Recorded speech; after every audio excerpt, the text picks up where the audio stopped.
बीते कुछ दिनों से ऐसी तस्वीरें सामने आई हैं जिसने ये दर्द दिखा दिया है कि किस तरीके से महिलाओं के साथ अभद्रता, उनके साथ बदसलूकी की गई है। ये सवाल उठता है कि क्यों हो रहा है ऐसा, कौन कर रहा है और किस वजह से कर रहा है और कौन है इसके पीछे। तो याद रखिए, आपने सत्ता उनके हाथों में दे दी है जो महिलाओं का सम्मान करना नहीं जानते हैं, जो महिलाओं को पैर की जूती समझते हैं। इन सब के खिलाफ दर्जनों भर मुकदमे दर्ज हैं, महिलाओं के साथ अभद्रता करने को लेकर, रेप करने को लेकर, डकैती करने को लेकर। जब आप सत्ता ऐसे लोगों के हाथ में सौंप दोगे तो उम्मीद कहां से कर सकते हो कि ये महिलाओं की सुरक्षा करेंगे, ये महिलाओं की इज्जत और आबरू की हिफाजत करेंगे। होना क्या है, यही होना है जो बीते कुछ दिनों से सामने आई हैं। हाल ही में मोदी कैबिनेट में बड़ा उलटफेर हुआ, कई पुराने मंत्री हटाए गए और कई नए मंत्री लाए गए। इन्हीं में एक बनाए गए गृह राज्य मंत्री जिनका नाम है श्री निशित प्रामाणिक। ये कौन है, इनके बारे में जान लीजिए।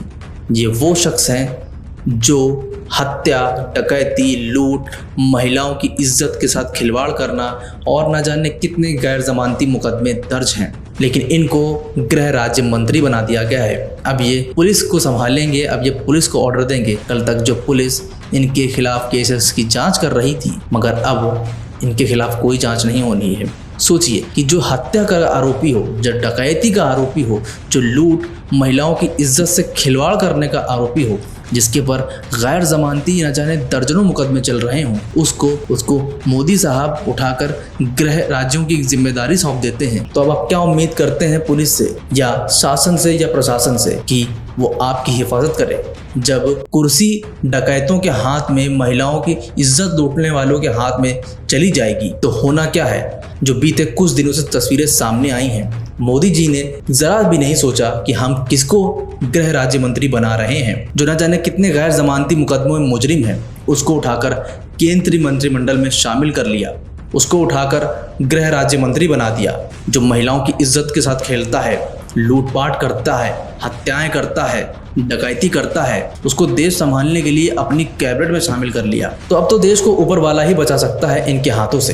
केंद्रीय मंडल सिर्फ इसीलिए नहीं चर्चा में है कि ये लूट, डकैती, महिलाओं की वजह से गैर जमानती मुकदमे इनके ऊपर दर्ज किए गए हैं, बल्कि एक और वजह है। केंद्रीय मंत्रिमंडल की शपथ लेने के बाद कूच बिहार के सांसद निशित प्रामाणिक बहुत ज़्यादा विवाद में घिर चुके हैं। पहली चीज़ है इनके ऊपर चल रहे मुकदमे, दूसरी चीज़ है इनकी योग्यता, इनकी एजुकेशन, इनकी क्वालिफिकेशन, उस पर भी सवाल खड़े हैं। इनकी क्वालिफिकेशन क्या है ये भी समझ लीजिए, क्योंकि इनकी क्वालिफिकेशन पर सवाल उठ रहे हैं कि ये ग्रेजुएट हैं या सिर्फ 12th पास।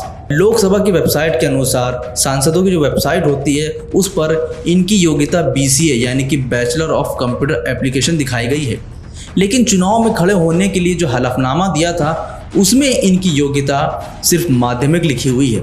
कूच बिहार के TMC नेता ने पार्थ प्रतिम राय ने एक फेसबुक पोस्ट किया जिसमें उन्होंने सवाल खड़ा किया कि आखिर ये क्या हैं, ग्रेजुएट हैं या माध्यमिक शिक्षा से सिर्फ पास आउट हैं। ये सवाल है कि कौन सा सर्टिफिकेट इनका असली है। जिसका एजुकेशन सर्टिफिकेट तक का असली ना हो उसको उठाकर कैबिनेट मंत्री बना दिया जाता है। यानी कि आपकी क्वालिफिकेशन मायने नहीं रखती, आपके ऊपर कितने कर्मकांड हैं, कितने मुकदमे चल रहे हैं, वो ज़्यादा मायने रखता है मोदी कैबिनेट में शामिल होने के लिए। और शायद गृह राज्य मंत्री बनने के लिए इन पर जो चल रहे मुकदमे थे वो काफ़ी थे कि इनको गृह राज्य मंत्री बना दिया जाए, क्योंकि इनके ऊपर हत्या, डकैती, लूट, महिलाओं की इज्जत लूटने जैसे कई गैर जमानती मुकदमे दर्ज हैं। ये क्वालिफिकेशन ज़्यादा मायने रखती है बजाय इसके कि ये ग्रेजुएट हैं कि 12th पास हैं या हाई स्कूल पास हैं। ये ज़्यादा मायने नहीं रखता।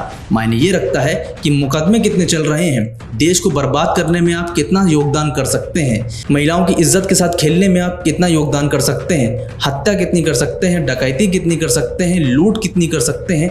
ये ज़्यादा मायने रखता है बजाय इसके कि आप कितने पढ़े लिखे हैं, आपकी क्वालिफिकेशन क्या है, आप डॉक्टर हैं या इंजीनियर हैं, आपने कौन सी डिग्री हासिल की है।